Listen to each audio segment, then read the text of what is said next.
Hello and welcome back. In this episode we're going to be taking a look at the column widget. This, along with the row widget, is one of the most common layout widgets used in a Flutter application. You'll notice in our build method on the home page we have a scaffold, which at the moment just contains an app bar, which you can see here at the top of the page on our Android emulator. What we do is we give the scaffold a body, and the body will be a column widget. Now there are several properties in the column widget, but the one that we're most interested in at the moment is this children property. This essentially allows you to specify a list of child widgets that will be positioned vertically in the column. That's because, of course, a column runs vertically from top to bottom. What we will do is we will just create a list of cards.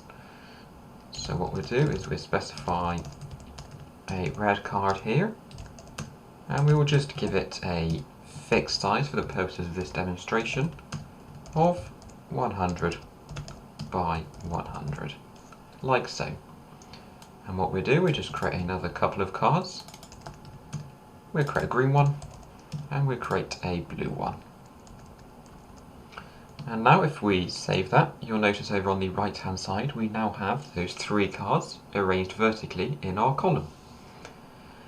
Now you might be wondering how you can position these on the page, and you can use the properties called the main axis alignment and the cross axis alignment to perform laying out in a column widget.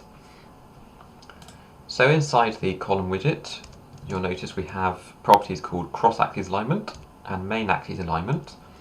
The way these work, the main axis alignment is the alignment of the child widgets based on the main axes, which in a column runs from top to bottom, because a column is a vertically arranged widget.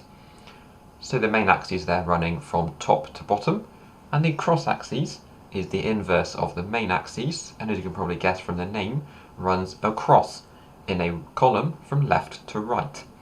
Likewise, those are inversed if you have a row widget, which we'll cover in another episode.